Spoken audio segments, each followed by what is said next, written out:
Welcome everybody to this week's International Roundtable on Computational Social Science. My name is Alexandra. I'm a PhD researcher at the Institute for Analytic Sociology, where we host the seminar series. And today our speaker is Katherine Keith. Katherine is an assistant professor in computer science at Williams College. And before that, she was a postdoctoral researcher at the Allen Institute for AI. Katherine's research is right at the intersection of natural language processing, computational social science, and causal inference, working towards the aim of obtaining social measurements from text data, aggregating them in a statistically rigorous manner, and allowing causal estimations from text with that. In line with this goal, she has been an organizer of several workshops, such as, for example, the NLP plus CSS 201 online tutorial series that is accessible to everyone. She also hosts a podcast called Diaries of Social Data Research with the aim of making this type of research more accessible to everybody. Today, her talk today is titled Melding NLP and Causal Inference.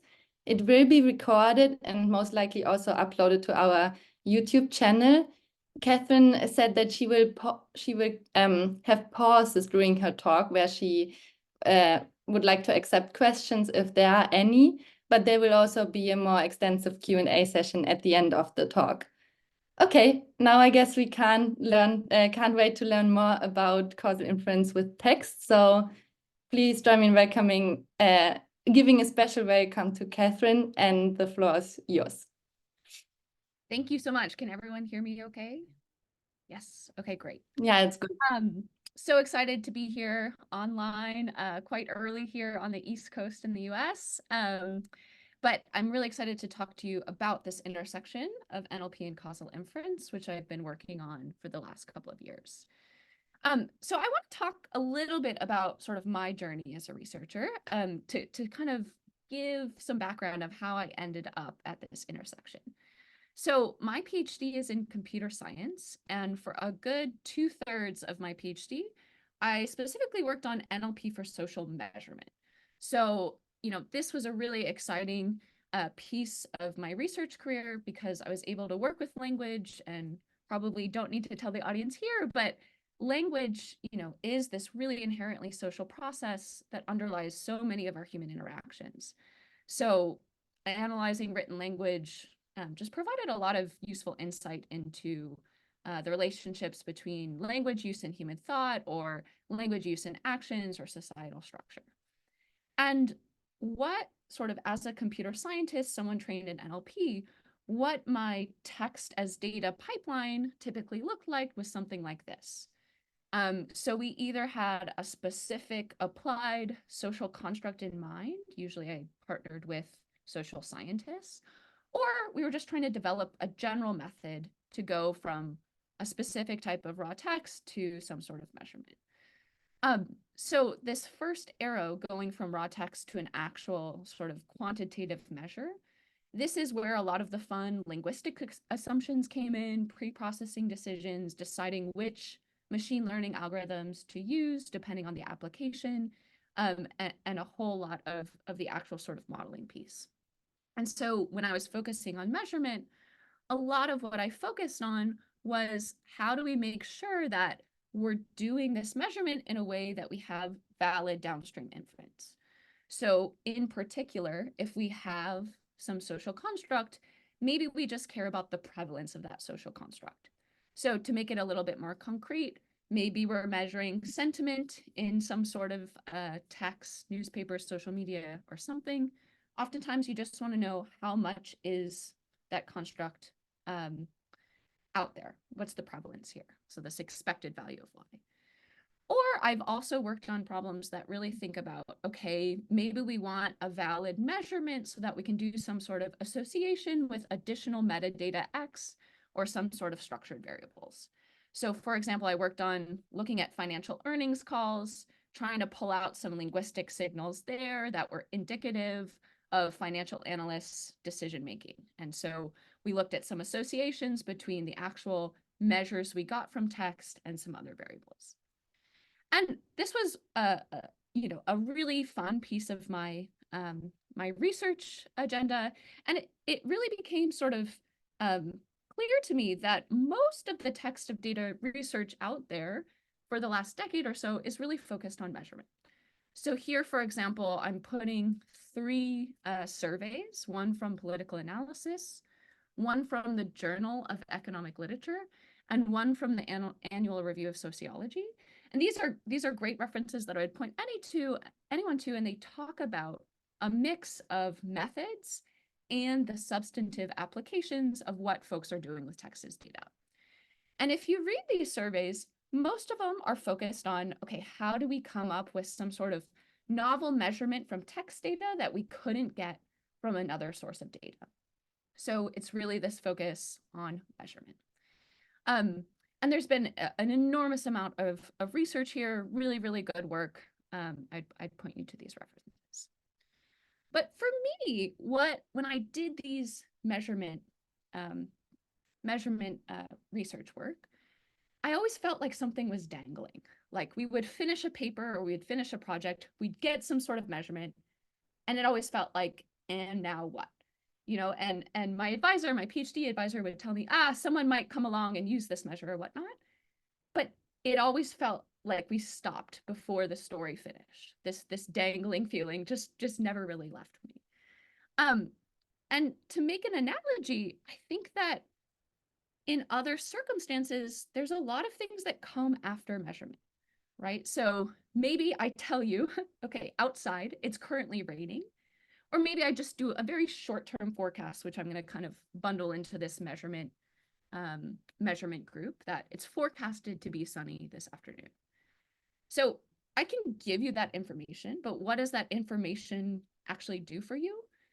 Well, most of us actually use that to do something. We make a decision, we take an action, we use these measurements in a way that actually sort of informs what we're going to do.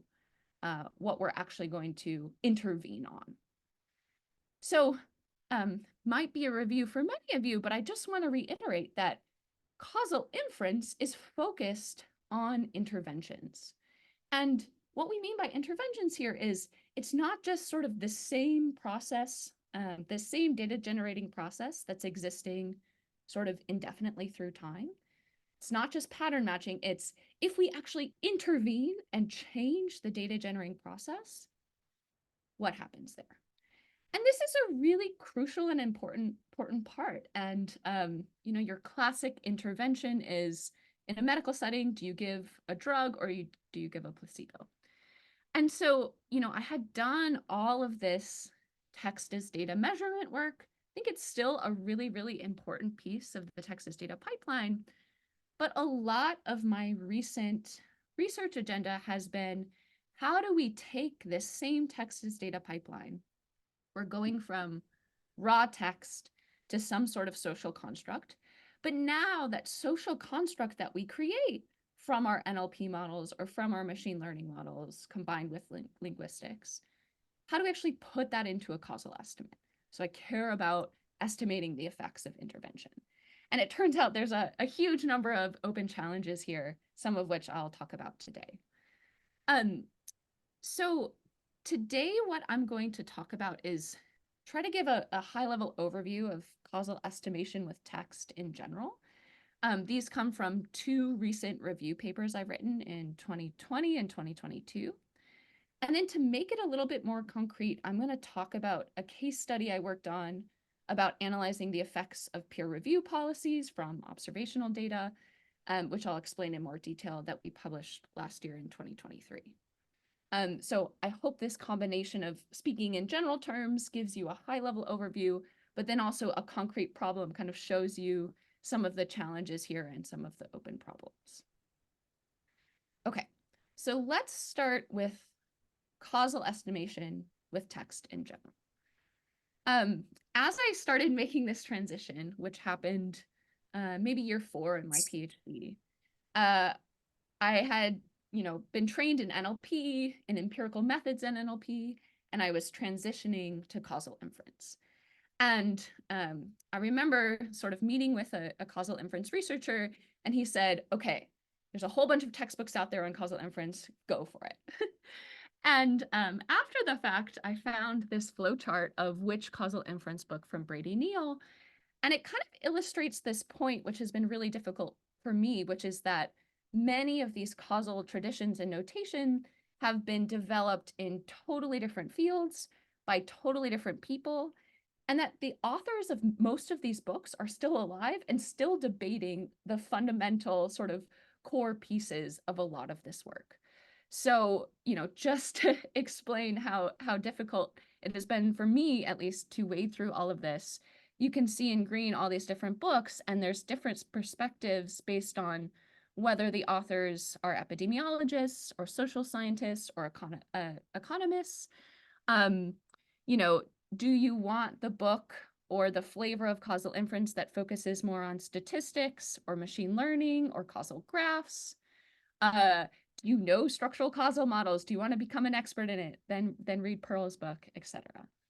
So one of the challenging things for me picking up this new area of research at the intersection of NLP and causal inference has been wading through a lot of this and trying to figure out, okay, how can I use what's here?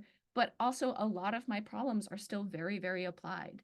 And I'll kind of explain that sort of moving from a very theoretical basis of a lot of this causal inference work to the sort of applied NLP work I found kind of non-trivial. So one thing that was not obvious to me starting all of this is that it's a really broad actual causal inference pipeline. So to give you a high-level overview of this pipeline, it usually starts with some sort of causal estimand. So typically something like the average causal effect, or the ACE, if you have a binary treatment variable. And here you can say the estimand you want in terms of Pearl's do operator. So Pearl has this do operator, which really formalizes the act of intervening on a variable. So here, when I say the average causal effect is equal to the expected value of y, the outcome I care about, conditional on do x equals 1, that means we have actually gone in and intervened and changed that variable to 1. We've set it to 1. We've done an intervention. Minus expected value of y, our outcome, conditional on do x equals 0. So this is our goal. We want to estimate this causal effect. The fundamental challenge is we don't actually, for each individual, we can't actually intervene and give them both treatment and control. And so the challenge of causal inference is how do we take this this causal estimand that we can't actually sort of do directly, and how do we estimate it from data? Before we get there, once we have observational data, a lot of causal inference research focuses on this task of causal discovery. So causal discovery says, given my observed data that I actually have, how do I figure out the possible causal directed acyclic graphs? So if you're unfamiliar with this term, a directed acyclic graph, this is a graph in which the nodes of the graphs are variables that we care about, and the arrows indicate the direction of causality. So here, the directed part of a DAG, directed acyclic graph, means there's actually a causal direction here. X, we infer, will cause Y. And oftentimes people use temporal ordering here, or the task of causal discovery tries to come up with algorithms that can take the data, apply some independence tests and conditional independence tests, and come up with the set of causal DAGs that would fit the data. So this is a huge area of research, especially in computer science. And sometimes people conflate causal discovery with the broader causal inference piece. So I'm going to kind of break it down, these different tasks here. Once you have a causal DAG, either you've run the causal discovery algorithms or you've actually written down the causal DAG itself. The next piece of the causal inference pipeline is called causal identification. So specifically, this looks at, given the causal DAG and assuming infinite data asymptotically, can the causal estimand, like the average causal effect, be written in terms of observed data? So we need to get this do operator and be able to actually write it in terms of the data that we have. So if you run a randomized control trial, a lot of this is easy, but a lot of what I focus on is in the absence of randomization, how do we use observational data to try to get closer to these causal effect estimates? So one example here is, okay, if we don't have a randomized experiment, we can use something like backdoor adjustment. So a lot of really smart people have gone into the theory of when is sort of this 3-variable graph that I'm showing here, x to y with this confounder c that affects both x and y, when can we actually estimate this average causal effect given that data and given that we didn't actually randomize our intervention? And so this backdoor adjustment says, as long as there's no other unmeasured confounding variables, and we have consistency in our definition of treatment, and we have overlap, I'm going to talk a lot about the definition of overlap in the second half of my talk, we can identify the ACE via simple formula. And to me, this identification piece is one of the key advantages of causal inference, is that it really formalizes all these assumptions, and it makes especially untestable assumptions very, very explicit. That you have to write down, here are the assumptions that make sort of the estimate I'm trying to get actually hold. So we have a graph, we have data, we have a causal estimate. Hopefully we have causal identification. If we don't have that piece, you more or less have to stop your applied project. But once you have those pieces, then you can actually do the causal estimation piece. So given my identification formula, I'll give you a concrete example a little bit later on, and data, actually spit out what's my estimate from the data of the average causal effect. So maybe it's something like here, there's a 2.8 effect of intervening on X, which is binary, intervening, switching it from 0 to 1, and getting expected value of Y here. So this is the really broad pipeline. I haven't talked about text at all here. But the problem setting that has enchanted me, or I put perplexed in a question mark, for several years now is a really simple graph where we have confounding. There's some sort of latent confounding variable. And it turns out that text we can use to try to infer those latent confounding variables. And this seems like a really, really simple graph. But I'm going to show through this applied project I worked on how tricky sort of trying to estimate causal effects given this setting can actually be. So the reason why this problem setting has really enchanted me is that text data is a huge, rich source of confounding variables. So just like I talked about in the beginning of my talk, it's such a rich representation of thought and behavior, right? Folks want to take electronic health records, for example, of everything a doctor or nurse has written down in an unstructured form as a proxy for these latent confounding variables in some sort of observational setting.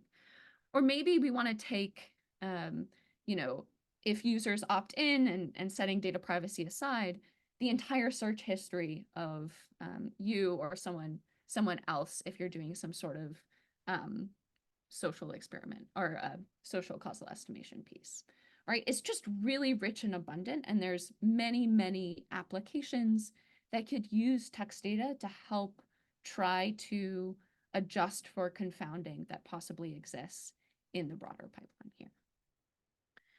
But there's many open problems, and like I said, I'll talk about some of these open problems today. So I'm going to shift now to talking about something very concrete and applied, but I do want to pause here for questions. If there's any questions about sort of this general overview of causal estimation with text, I'm happy to take those now.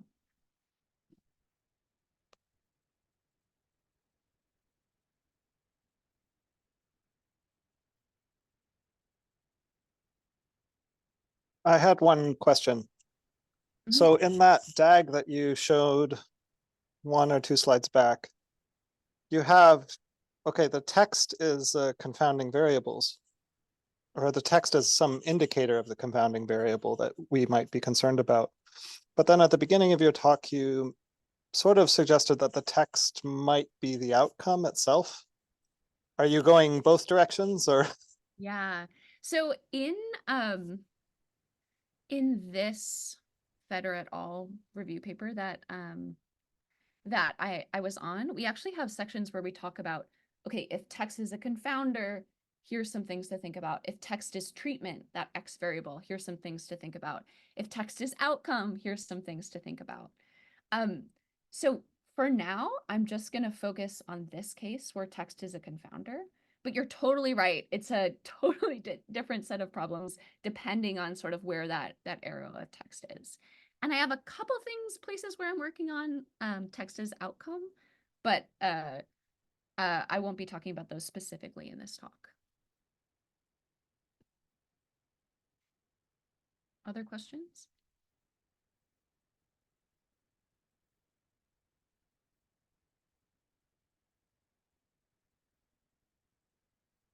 Okay, I'll keep going then, and I'll launch into this case study of peer review policies. So we looked at sort of this big question of, if you're a conference organizer or the organizer of some sort of venue or journal, you have this question of, do you want single blind or double blind review? And people want to make this policy. They actually want to intervene and change and create this policy and want to be able to quantify what are the consequences here, right? What should you actually use? And I'm sort of glossing over, there's an enormous amount of prior work looking at these sort of review policies, and many of them analyze things from an observational perspective. What we're going to do is really try to look at an actual sort of case study from a specific conference, quantify and formalize the causal estimation setting for this question, and then actually look at some real data here, including text data from documents. So I emphasize this is a case study. I don't think this sort of solves peer review or can say it in a general sense, but I hope it illustrates some of sort of the difficulties that we faced trying to meld NLP and causal inference here. So to make it a little more concrete, right, to estimate the effect of interventions, we would want counterfactuals. So in an ideal world, what we would want for this case study is the same manuscript, the same reviewer having seen both single blind reviewing the manuscript and double blind reviewing the manuscript, and everything else held constant. And obviously this is not possible, right? As soon as you've seen something single blind, that affects what you would see double blind. You can't sort of take one reviewer and duplicate them, clone them in a totally different setting, and be able to have both of these conditions there. So the challenge here was, okay, how do we actually sort of get towards where we want on the causal side? And this is where we're trying to estimate the average causal effect from the population level. So here, the average causal effect we want is looking at one specific outcome, average reviewer score. What's the expected value of a specific paper's average score under double-blind review minus the expected value of the paper's average score under single-blind review? And there's many, many other outcomes we could focus on. I'm not saying that average reviewer score is necessarily the one we think is the most important, but it was one that we could actually quantify from this data here. So there's a lot more to do. So this is what we would want sort of at the population level. And if we could randomly assign treatment, so if we could randomly assign review policies to different reviewers, you see single blind, you see double blind, et cetera, and this review policy is randomized over papers, this would result in an unbiased estimate of this average causal effect. Obviously here, it's really unethical to do this, right? If I have a manuscript that's being reviewed that's double blind, but my peer is getting it reviewed single blind, and we're both getting accepted to the same conference or journal, people are really going to be upset about that.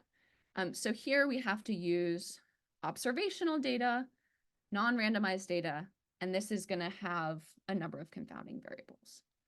So here I have this double arrow between manuscript content and review policy, because there's some unmeasured common cause here. Maybe it's, time that the types of manuscripts that are being submitted and the actual review policy that folks set, is indicative of the culture of the community or the growth of the community or trendiness here, right? There's something going on here. But definitely it's the case that the actual manuscript content affects reviewer scores here, right? And this is the real challenge. How do we actually operationalize sort of everything that's going on in manuscript content? We took one approach that's kind of focusing on topic, but that sort of eliminates a lot of, or doesn't account for a lot of the other sort of text-specific things that you might want to look at for manuscript content. So here we're going to assume there's no other confounders for now. Again, with this case study, we're making that assumption explicit, but there could be a whole bunch of other things that are affecting both treatment and outcome, that if you were to do this and try to generalize this case study to a whole bunch of different venues, you would need to account for other confounding variables as well. For now, we're going to set that aside. So what we need is this unbiased estimate of the, here, that should be ACE, the average causal effect. And we're going to use this backdoor adjustment formula. So we've got the manuscript content, which we're calling C, the review policy, which we're calling T, and the average reviewer score that we're calling Y. And that identification step that I talked about earlier gives us this backdoor formula that, under the assumptions of no unmeasured confounding, consistency, and overlap, which I'll talk about again here in a little bit, we can use this formula to get what is the average causal effect here. So here we're summing over all possible values of this content. So here when I'm using an uppercase letter, that's a variable, a lowercase letter, that's values taken by those variables. So we sum over all little c, probability c equals little c, expected value of y, given the actual sort of treatment is taking this one. In our case, that was double blind, and c equals little c minus expected value of y, the outcome, the average reviewer score, conditional on t equals 0, single blind, c equals little c. Okay. So the big challenge here is, how do we actually operationalize C with text data? And then I'll go into the challenge of how do we actually sum over this little c as well, right? This was our big challenge that, we have one approach, but I still think there's a lot of open problems to do.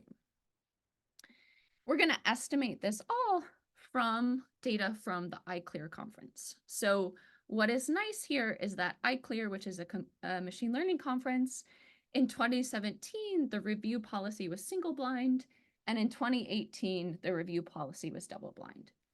So we have 490 submissions from 2017, and we have 910 submissions from 2018. And so we also gathered titles, abstracts, and these reviewer scores from an open review data set, and we can actually use this to try to get at what's the causal effect here, given all of our assumptions, and given that we only have observational data and not randomized data. Now, this doesn't work for every venue. Obviously, you have to have a review policy shift. But still, it sort of moves us in the direction of what we hope we can get in terms of trying to get at a more reasonable causal estimate here. So as someone who's trained in NLP and empirical methods in NLP and sort of machine learning in general, in machine learning, we love to have our train set and our test set, and we have some ground truth that we can evaluate on.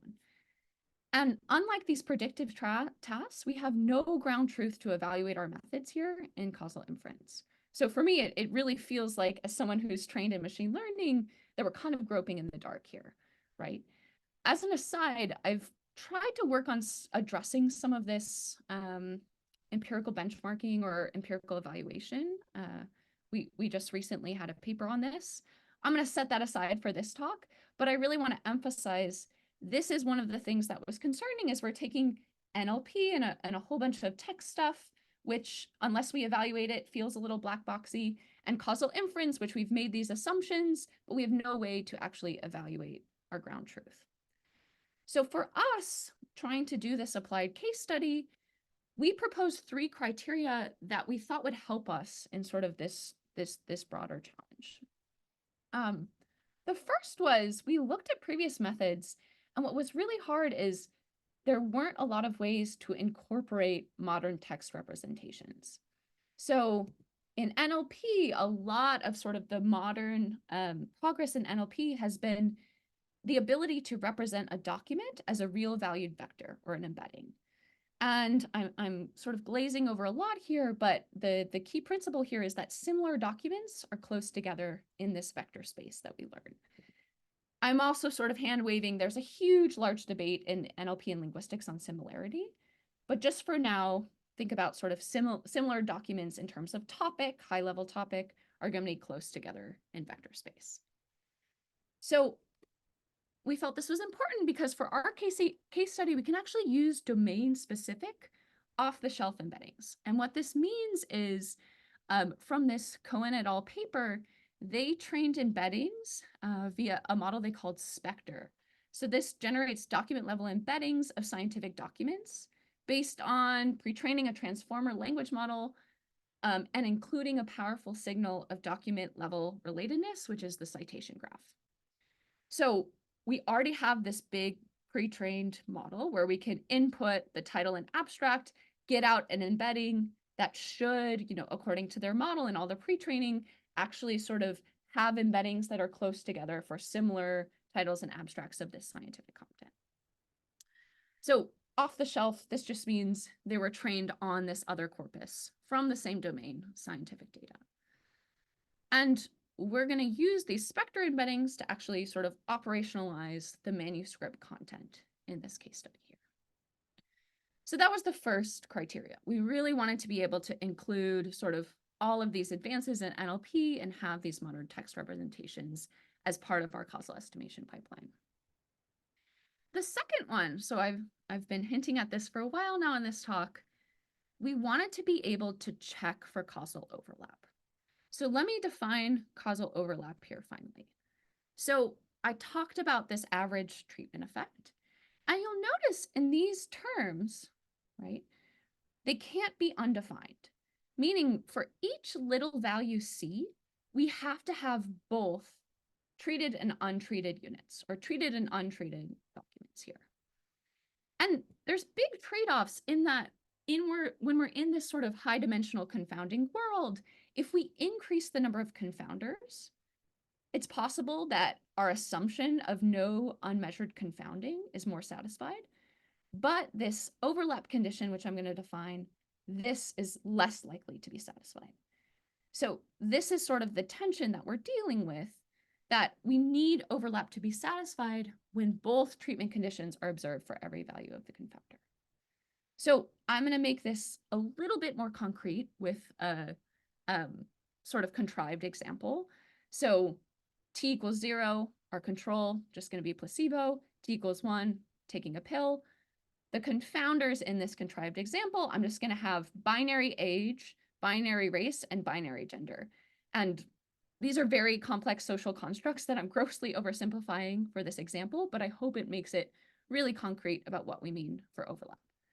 So here, our little c, since all of these are binary, right? If we have sort of young white females, that group, if they have both treated and untreated individuals in our observational data, and in sort of this group of the older Black males, if they both have treated and untreated individuals, we're good. Overlap is good. Our backdoor adjustment is good. If one of these groups, however, only observes one treatment condition, overlap is not satisfied, and that actual sort of backdoor adjustment formula doesn't work here. So for our case study, we need texts that if we group them with these same sort of little c confounders, we need to observe both treatment and control. So we need both single blind and double blind in every single group we make. And this is really important because, again, it's sort of one of these assumptions in the causal identification step. And here we wanted to be able to actually empirically check for it. So if we have a way to group and then we can check treatment and untreated within the same group, this will help us here. The final of the three criteria we looked at was we wanted human evaluation of some of the intermediate steps. And this is something that's very text specific, right? I couldn't give you a whole bunch of high-dimensional confounding variables from a different medium, you know, a whole bunch of structured values, and then just have humans look at it. But one of the things that comes from my NLP training is we're constantly doing human evaluation. We're trying to say, is this plausible? Can we read these texts? Does it make sense what we're actually doing here? And so we want humans to judge the semantic similarity that lends validity to our causal approach here. So if we actually do these groupings, can we evaluate how similar sort of the groupings that we're doing? So we have these three criteria. And when we went through the literature, the two methods, well, the one method that sort of made these pieces work, the first was propensity score matching, stratified propensity score matching. And then I'll show you here in a couple slides why this was tricky, the propensity score matching. So I'm also gonna describe a method that we propose based on doing what's called variable ratio matching. So I'm gonna compare and contrast these two methods. So let's first start with stratified propensity score matching. So propensity score matching is used a lot in applied causal inference. And here specifically for text, we trained a logistic regression model. So we took our actual observed treatment and control. We're operationalizing, sorry, that should be C. We're operationalizing our actual confounders by the Spectre embeddings, same thing we're going to use in the other method. And we actually train this logistic regression model by doing cross-fitting with cross-validation. And then in the inference folds, we use the trained model to predict the propensity scores. So a score between 0 and 1. And since we're doing stratified propensity score matching, we stratify into the standard 5 buckets.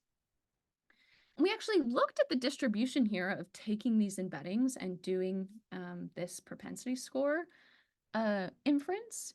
On the inference folds, here's sort of the distribution. Most of them are between 0.4 and 0.6. And when we get to the human evaluation step, I'll show you why this is tricky, because sort of what we discerned is that sort of squashing everything into this propensity score model, we're actually throwing away a lot of information and sort of collapsing a lot of the text matching that we actually want to do. So once we saw this, we needed some sort of additional method here. And so our method that we propose relies on unsupervised clustering in the text embedding space. So the way that our method works is we start with an anchor group. So this is either the treatment or the control group that has the fewest units. So in our case, I think it was the 2017 single blind manuscripts. We get these embeddings, these real valued vectors from, in our case, our Spectre model. And so then we have this anchor group and the non-anchor group. And the second step we do is we do agglomerative clustering so that we're clustering each anchor group here. So we have, now you can think about embeddings that are similar in similar spaces in our embedding space. And if we sort of believe this NLP model will be similar in topic. And we get a cluster centroid for each of these clusters. And then we find the k nearest neighbors from each cluster centroid in the anchor group, find the k nearest neighbors to the non-anchor group. So in our case, the non-anchor group, this is the 2018 double-blind manuscripts. Now, what this does is it makes it so that our method, we only have 3 free parameters that have various trade-offs. So the first is we set a maximum cosine distance threshold on the agglomerative clustering. We also set a maximum cosine distance threshold on the k nearest neighbors.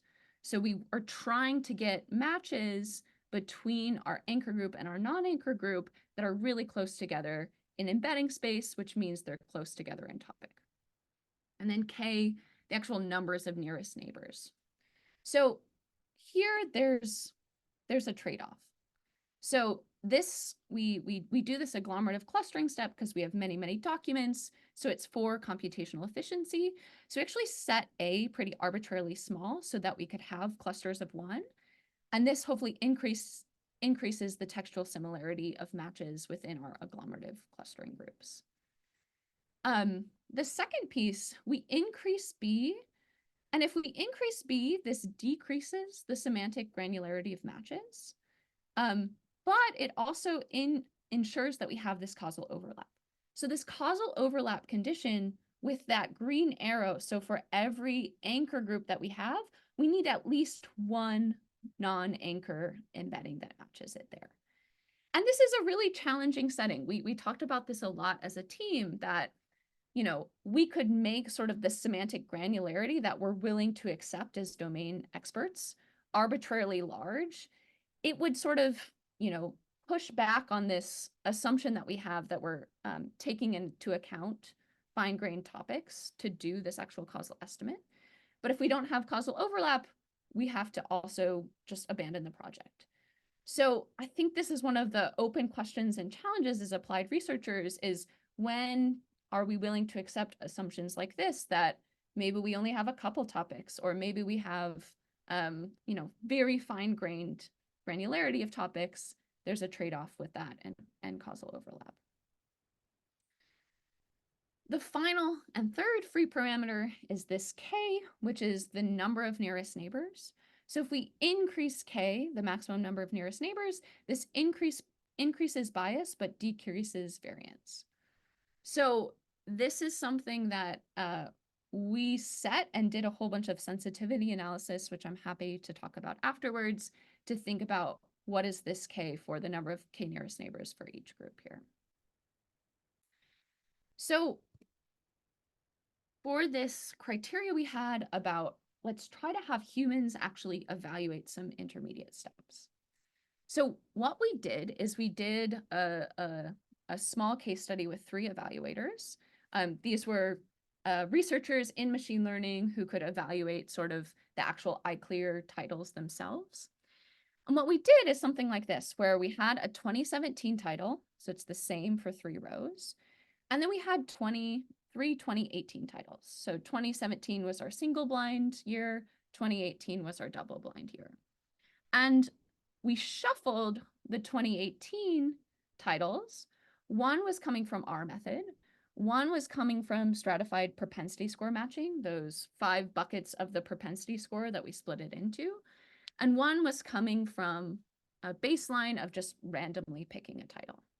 And we had humans select, within this group of 3, select the one that they think was the closest semantic match to the 2017 title. So we had the shuffling, so the evaluators didn't know which method was which. And when we revealed the results, it turns out human judges preferred text matches from our method at a much greater rate than both the baseline of random matches and the stratified propensity score matches. So about 70% preference. And what this meant to me is, since our text, the actual text here, is the confounding variables that we want to look at, what we were really trying to get at is, are we getting matches between treatment and control, or double blind and single blind, that are actually semantically similar? Here, we think our method did a better job, but there's still a whole bunch of open questions of, can we do better? Can we actually concretely make some recommendations for these trade-offs better? Can we figure out sort of, how to generalize even beyond this case study here? Okay. So to get the final causal estimates, we used a plugin matching estimator. There's actually a really fantastic review article from Elizabeth Stewart that talks a lot about various matching trade-offs. So here we actually switched our estimate, and we were looking at the average treatment confect on the controls, since that was our smaller group. So here we looked at, for each manuscript that was in our 2017 single blind control group, what did our method or stratified propensity score matching, what were the matches for that specific manuscript? And then we take the average of all of the matches there as this estimated sort of counterfactual, and then we plug it into this matching estimator to get the final causal effect estimates. So here, if you compare what was going on, we looked at naive. So this is not adjusting for confounding. And then stratified propensity scores. What was this average treatment effect on the controls? They were very, very similar. And a lot of that is because the stratified propensity score matching was collapsing sort of all of the propensity scores to a really narrow range. So basically saying that treated and control manuscripts looked really similar, even though our human judges said that they were much less similar than our sort of agglomerative clustering matching method. Ours shifts the average treatment control slightly. So you can see negative 0.17. Not a huge difference, but a slightly lower average treatment effect on the controls than the naive and the stratified propensity score matching. So a way to interpret sort of the actual causal effect estimate, remember, we were trying to look at what's the effect of single blind versus double blind on the average reviewer scores. So here, if you shift from single blind to double blind, we're really looking at sort of a decrease in this average reviewer scores. We have a lot of questions on sort of the substantive implications of our case study results. And I think, hopefully I've made clear to you that we made a bunch of assumptions that lead me to say, you shouldn't take this causal estimate and generalize it. But sort of it illustrates kind of how these trade-offs and these methods in this causal inference setting can lead to actual different causal effect estimates. So the takeaway, I think beyond even our method ourselves, for me, actually articulating these 3 criteria that I needed to choose a text-based causal adjustment method showed that a lot of existing ones sort of didn't satisfy this, and there needs to be a lot more work here at this intersection. We wanted to include modern text representations. We started this a couple years ago. Sort of pre-trained transformers were out there. It's only exploded since then. So I think this is going to become a really important piece of what we want to do at this melding of NLP and causal inference. We talked about the importance of overlap, and I can't overemphasize how important this overlap is when you're dealing with observational studies. And actually checking it sort of gave us a sanity check of, can we actually estimate these causal effects? And then finally, sort of this human evaluation step. I think this is one of the promises of text data, is that we can have some humans evaluate some things if possible. We approached sort of one way to do this. I think there's many, many others, and I think there's some open problems and challenges here as well. So our method that combines matching, agglomerative clustering, and text embeddings satisfies these 3 criteria.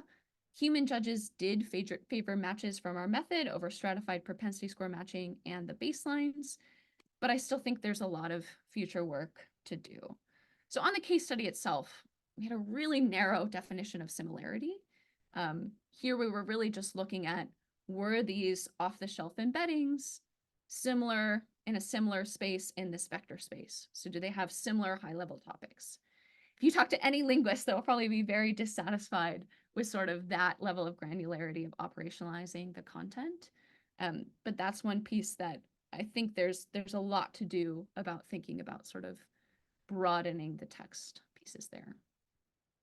We didn't really talk or touch at all about sort of the causal mechanisms that might be at play here, affecting whether someone seeing single blind or double blind review changes their reviewer score.